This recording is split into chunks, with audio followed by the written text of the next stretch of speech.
la cause de certains retards dans la vie de beaucoup de chrétiens, amen, c'est parce qu'ils n'ont pas le discernement des temps. Ils n'ont pas la compréhension des saisons. Alléluia. Ils n'ont pas la compréhension des temps et des saisons. Ils ne savent pas comment commencer une année et fermer la porte d'une année et ouvrir les portes d'une autre année. Ils ne savent pas. C'est pourquoi pendant que nous sommes en 2026, il y a des gens qui sont avec nous en 2026. Ils vivent encore en 2012, en 2010, 2020, 2023. Comment je le sais? C'est-à-dire que quoi? Si par exemple tu continues à revivre les mêmes expériences que tu as eues en 2010, cela veut dire que tu es resté encore en 2010. Tu es resté encore en 2010. Et quand je parlais à cette maman, immédiatement, la maman a commencé à pleurer. Et elle a dit effectivement, depuis 2012, tout est arrêté dans sa vie. Elle a tout perdu. Et rien ne marche. Et elle a l'impression qu'elle a cessé de vivre. Alléluia. Depuis cette année 2012 jusqu'en 2023, elle était restée. Et quand vous allez voir beaucoup de chrétiens, comme je disais tantôt, ils ne savent pas comment ouvrir les portes d'une nouvelle année et fermer les portes d'une année qui est passée. Ils ne savent pas comment. C'est pourquoi la manière de comment te prendre pendant ces saisons-là est très importante. La Bible dit que les fils d'Issachar avaient le discernement des temps. Et Jésus-Christ reprochait les pharisiens. Il dit, vous savez comment décrire qu'il va faire hiver quand le ciel change. Vous savez comment comprendre les circonstances, mais vous ne savez pas discerner la puissance de Dieu qui fait toutes choses. Nous vivons dans un monde où beaucoup de gens vivent dans la confusion. C'est pourquoi je viens officiellement ouvrir les portes de l'année 2026 à ta famille. J'ouvre les portes de l'année 2026 à ta famille, à ton église, à ta famille, à tes enfants, à ton ministère, dans le nom de Jésus-Christ. Je déclare qu'à partir de cet instant, tu vas commencer à expérimenter de nouvelles choses. Et pour tous ceux qui sont restés figés peut-être en 2010, 2020, 2023, 2012, 2015, quelle que soit l'année dans laquelle le diable t'a piégé et que tu es resté et que tu es en train de revivre les événements passés comme si c'est maintenant que tu es en train de vivre la chose. J'annule ce cycle-là au nom de Christ. Je brise le cycle de ce temps. Que toute chaîne qui t'a maintenu dans l'année précédente soit brisée au nom de Christ. Je ferme officiellement les portes de l'année 2025. Alléluia. L'année 2025 a été glorieux. L'année 2025 a été merveilleux. Alléluia. Amen. Mais l'année 2026 sera plus meilleure que l'année 2025 au nom de Christ. Même quand Naoum disait quelque chose, il dit, l'affliction ne passera pas deux fois. Lorsque un événement se répète dans la vie d'un individu, lorsque un événement se répète dans la vie d'une personne, dites-vous simplement que cette personne-là a été piégée dans l'espace-temps, dans le règne des esprits. Alléluia. Et c'est comme ça que le diable piège les gens. C'est pourquoi je déclare que les portes de cette année dans laquelle tu es resté figé se ferment. Et je t'amène dans la nouvelle année 2026. J'ouvre les portes de l'année 2026. Il y a des gens que chaque année ils disent oh, que ça c'est mon année de ceci, mon année de cela, mon année de ceci. Ils font des déclarations. Chaque année, les gens font des déclarations. Ils font des déclarations. Ils disent des belles paroles. Ils font des résolutions même. Mais malgré tout ça là, après ils sont dessus et ils sont frustrés parce que la réalité finit par les rattraper.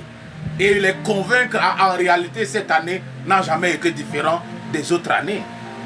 C'est pourquoi ce matin, je veux te montrer le secret rapidement pour l'année 2026. L'année 2026 est déjà ouverte au nom de Christ. Entre dans la nouvelle année 2026 avec gloire. La Bible dit, porte de gloire, porte éternelle, ouvrez vos linteaux. Quand David parle de porte éternelle, tout ce qui est éternel est le règne des esprits. Parce que les esprits ne meurent pas. Les esprits ne disparaissent pas. Alléluia. Shalom. Donc, c'est pourquoi j'ouvre les portes de l'année 2026 dans le règne spirituel pour ton ministère, pour ta famille, pour tes finances. Les mauvaises expériences du passé ne vont pas se répéter. Parce que Dieu va faire quelque chose de nouveau dans ta vie, dans la vie de ta famille, dans ton ministère, dans ta carrière, dans la vie de tes enfants. Dieu va reproduire de nouveaux événements. C'est pourquoi la Bible dit dans Ésaïe, il dit, je suis sur le point de faire quelque chose de nouveau. Ne la reconnaîtrez-vous pas? Alléluia. Pourquoi la Bible parle comme ça? Il y a des gens que, tellement qu'ils ont expérimenté des choses négatives, le diable a fait répéter certains événements dans leur vie. Ils sont troublés. Et ils ne savent pas si ils vont aller de l'avant. Dans Ésaïe 43, à partir du verset 18, ne pensez plus aux événements passés et ne considérez plus ce qui est ancien. Des fois, quand les gens voient en tant que prophète, je vais vous montrer le secret que des fois, nous voyageons dans le temps. Des fois, quand certaines personnes viennent, je leur dis, telle année là, voilà, tu as eu telle expérience.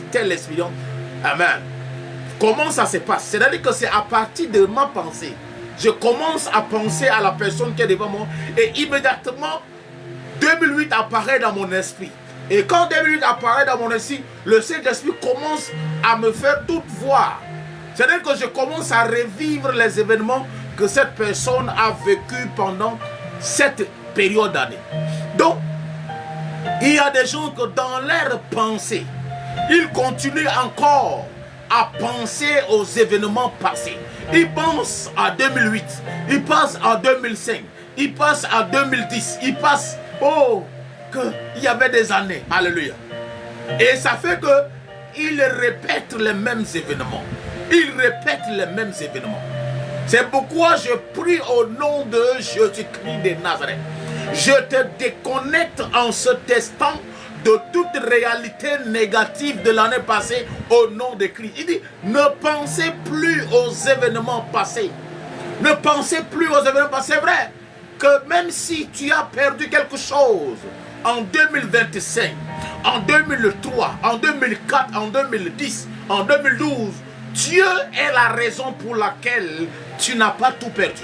Disait mon père, l'évêque David Olopo.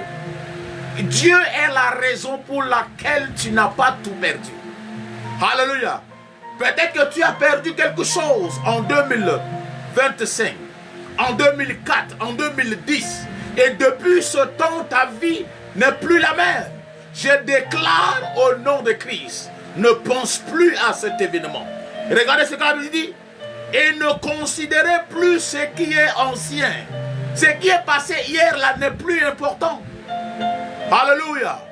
Même si ton mari t'a abandonné, même si ton mari t'a trompé en 2025, même si les gens t'ont méprisé, même si tu n'as pas eu de travail, ça c'est le temps passé.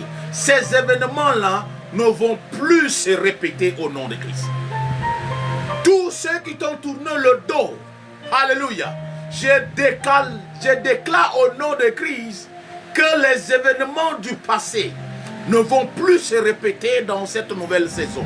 C'est pourquoi j'ouvre la porte de l'année 2026 dans le règne des esprits en ta faveur, en faveur de ta famille. Alléluia. Il y a des gens que cette année 2026, si en 2025 tu n'as jamais expérimenté des millions, je t'amène dans le règne des millions au nom de Christ. Je t'amène dans le règne des milliards. Je t'amène dans le règne de l'abondance. Je disais à un frère, c'est possible de vivre sans maladie. C'est possible. C'est possible. Je t'amène dans une nouvelle réalité où tu ne peux pas tomber malade. Alléluia. Quand j'ai donné ma vie à Jésus-Christ nouvellement, une des paroles que mes pères spirituels m'ont dit, il dit, écoute, ton argent, ce n'est pas pour acheter les médicaments. Ton argent, c'est pour servir le Seigneur.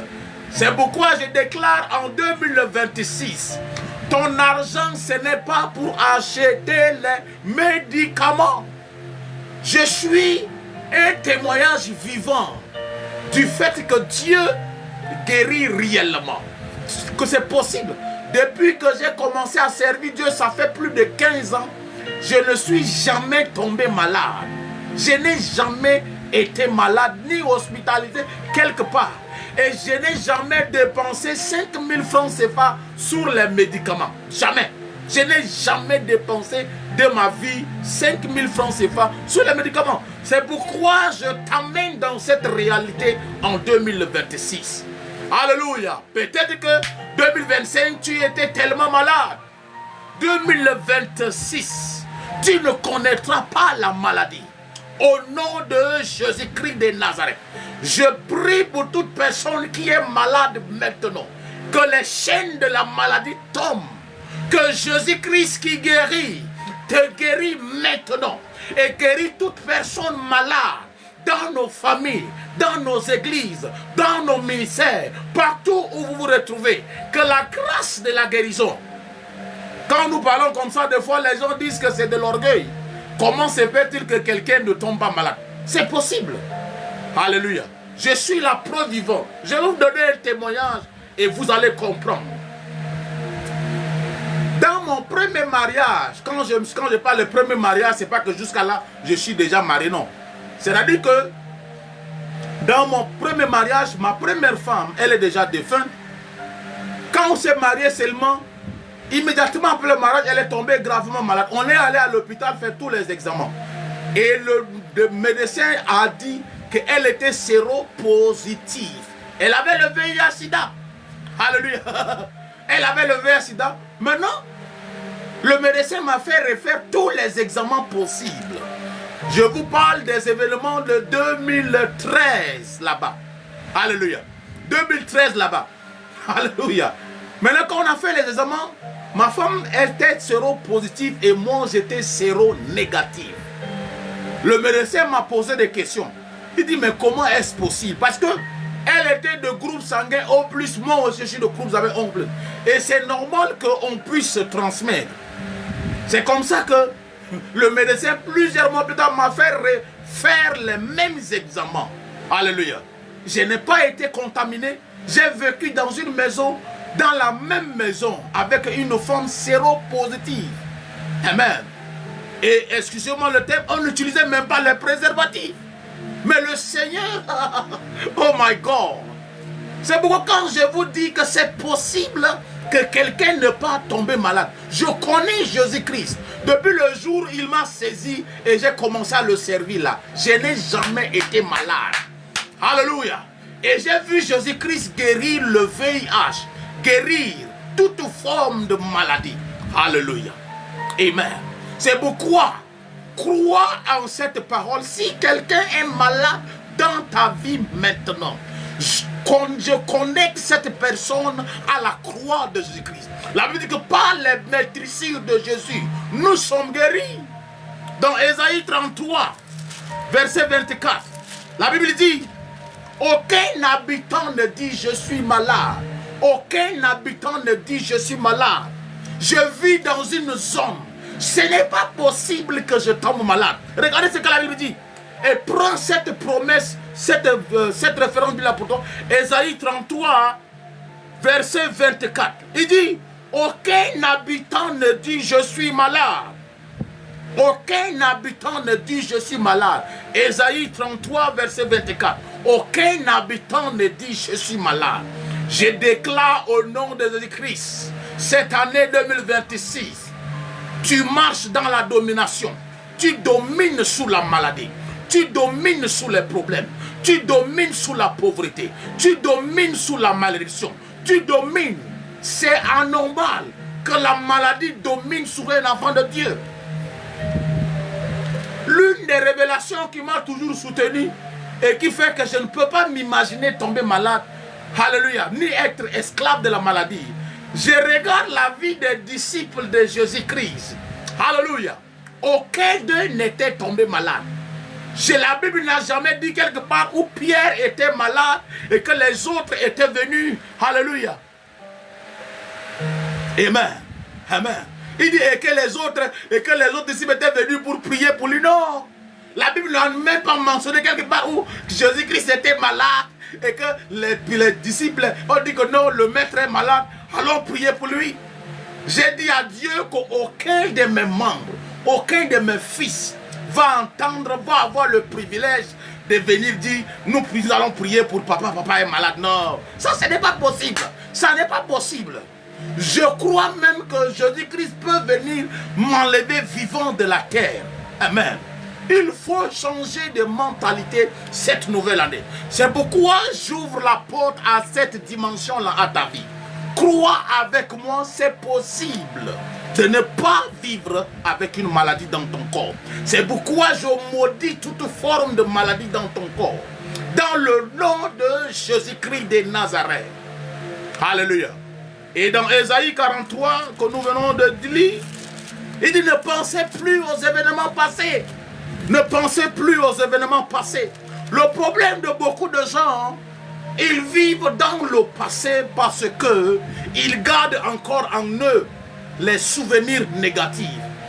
J'ai vécu des moments difficiles. J'ai eu des difficultés dans ma vie. Mais je ne pense pas à ça. Alléluia. J'ai connu des temps durs. J'ai connu des moments où je n'avais même pas de quoi manger. Alléluia. Mais je ne garde pas ces choses dans mon esprit. Je garde les promesses de Dieu en moi. Il dit ne pensez plus aux événements passés. Ne pensez plus aux événements passés. Verset 19, il dit voici je veux faire une chose nouvelle. Alléluia. Cette année 2026, Dieu va faire de nouvelles choses dans ta vie, dans la vie de ta famille. Alléluia. Il y a des montants d'argent que si tu crois, le montant d'argent que même ce mois, mais le janvier là, il y a des montants d'argent étranges qui vont commencer à entrer dans ton compte. J'ordonne des millions de venir entrer dans ton compte. Il y a des gens que tu ne vas pas finir l'année étant pauvre. Tu es entré dans la nouvelle année comme un pauvre, mais tu ne finiras pas l'année 2026 comme un pauvre au nom de Christ. Je brise les chaînes de la pauvreté. Je brise les chaînes de la malédiction. Alléluia. La Bible dit que par les maîtrissures de Jésus-Christ, nous sommes guéris. Et la Bible dit dans 2 Corinthiens 8, 9, il dit, nous savons la grâce de notre Seigneur Jésus-Christ, qui de riche qu'il était. Alléluia. Il s'est rendu pauvre. Amen. Maintenant pour finir, alléluia, je veux parler de cette réalité. Il y a beaucoup de chrétiens qui ne savent pas comment fermer les portes d'une année et ouvrir une nouvelle porte. La plupart des occultistes, quand l'année finit comme ça, ils repartent devant les esprits qui les ont enrichis là pour offrir des offrandes d'action de grâce. Mais vous allez voir des chrétiens tellement ignorants qui se lèvent et ils disent oh nous sommes contents parce que nous sommes en 2000, nous sommes dans la nouvelle année et que Dieu nous a gardés jusqu'à ici. Et ils n'ont pas fait ce qu'on appelle les actions de grâce. Il y a ce qu'on appelle les offrandes d'action de grâce. Je vais raconter cette histoire là. Amen. Un grand-père, un vieux, un jour m'a raconté une histoire. Il m'a dit qu'il y avait un jeune homme qui était tellement misérable. Il était tellement pauvre. Il était tout le temps en train de se plaindre. Où est le Dieu de ses pères? Pourquoi ses ancêtres le laissent souffrir comme ça? Parce que ces gens, eux, ils ne croyaient pas encore à Jésus-Christ. Donc il plaignait. Donc un jour subitement, pendant qu'il était en train de faire ses activités de cordonnerie, voilà subitement, il s'est retrouvé devant une petite fille. Et la petite fille là, sa chaussure est gâtée. Il a aidé la petite fille là à arranger sa chaussure. Et il a dit, mais ma fille, tu vas où? Et c'est là où la petite fille va se présenter. Elle dit que je ne suis pas un être humain, je suis un esprit venu de l'autre côté pour changer ta vie. Et il a donné une bague. Il a dit, cette bague-là, tu vas chercher une femme riche et tu vas la proposer en mariage. Et cette femme riche-là, et c'est comme ça que lui, il a pris la bague, il a trouvé une femme riche, il a proposé à la femme là l'a accepté. Et le gars, sa situation a changé. Il est devenu subitement riche.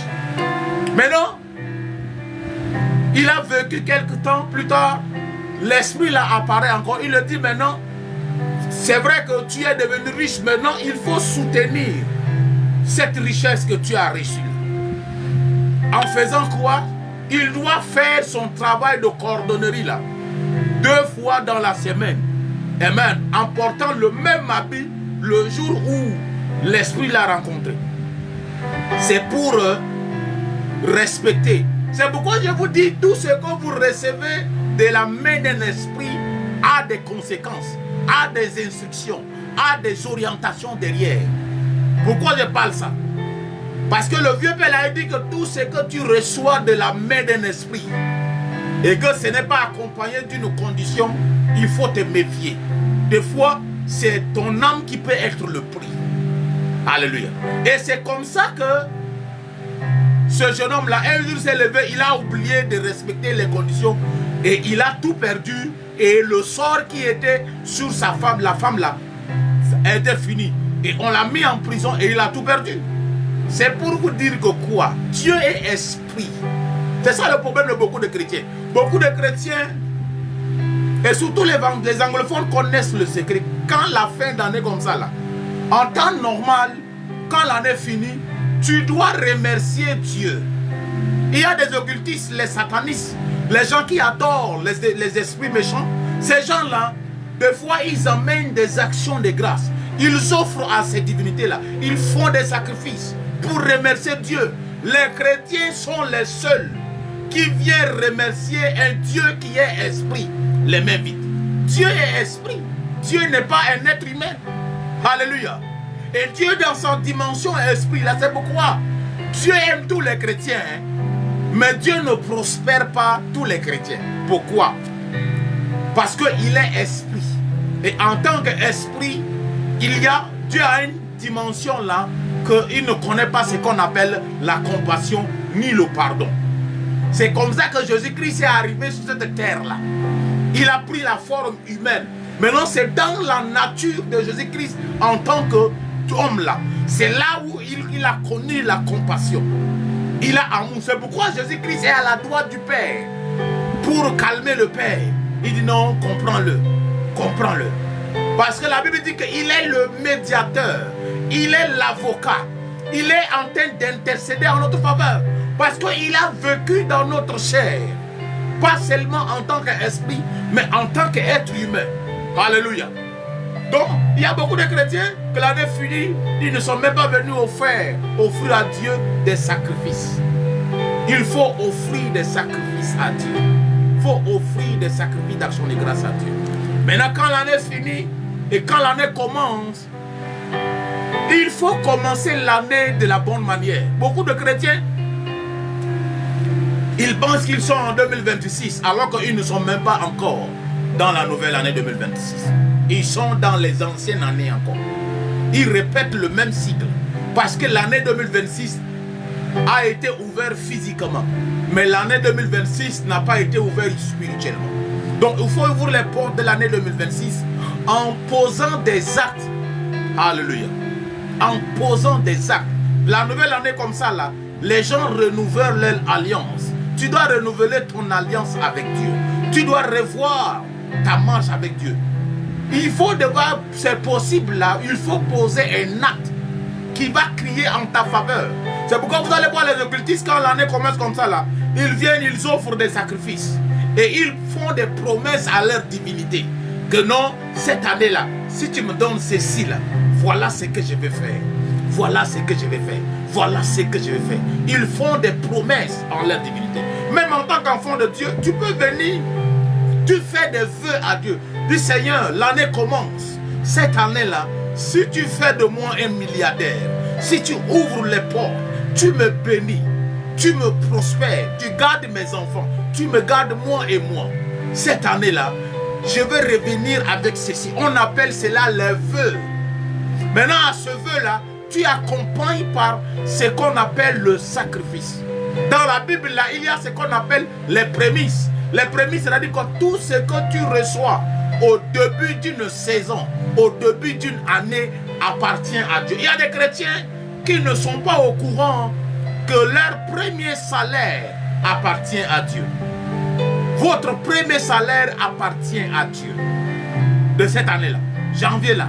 Mais il y a des chrétiens ignorants qui vont manger cela. Et c'est les mêmes personnes-là qui vont considérer que c'est mon année de gloire. C'est mon année de gloire. C'est mon année de ceci. C'est mon année de grandeur et d'élévation. Et l'année va finir comme ça, va trouver. Et à la fin d'année, ils seront confus. À la nouvelle année encore, ils vont commencer. C'est parce que vous n'êtes pas sérieux avec vous-même. On ferme les portes de l'année en faisant des offrandes d'action de grâce. Et on ouvre les portes d'une année en élevant devant Dieu des autels et des sacrifices, en renouvelant les alliances. Alléluia. Amen. Que Dieu bénisse la nouvelle année. Je déclare l'année 2026 bénie. Que pendant cette année 2026, que les portes inimaginables, des portes que tu ne t'attends pas qu'ils s'ouvrent dans le nom de Christ. Il y a mon contact sur ma page bio. Je suis disposé, amen, à répondre à toutes vos préoccupations. Je vais faire des consultations prophétiques en privé. Alléluia. Donc je suis venu juste ouvrir les portes de l'année 2026 pour toi et pour ta famille. Maintenant, si tu as besoin des orientations prophétiques, tu as besoin que Dieu parle dans ta vie, tu as besoin de connaître la pensée de Dieu pour toi. Alléluia. Il faut m'écrire en privé. Il y a mon numéro WhatsApp sur ma page bio là. Plus 33 744 18 09 65. C'est mon numéro WhatsApp de la France. Alléluia. Écrivez-moi dessus. Je suis là. Alléluia. Que le Seigneur vous bénisse abondamment. Et qu'il se souvienne de vos familles. Qu'il ouvre les portes qui sont fermées. Dans le nom de Christ. Merci Jésus. Merci mon Dieu, mon roi. Nous déclarons le début de cette année béni au nom de Christ. Que le mois de janvier soit béni dans le nom de Christ. Merci Seigneur, dans le nom de Christ. Amen. Donc j'attends vos messages sur mon numéro WhatsApp maintenant. Je vais vous répondre. Alléluia. Que le Seigneur vous bénisse au nom de Christ. Amen. Et là, vous, c'est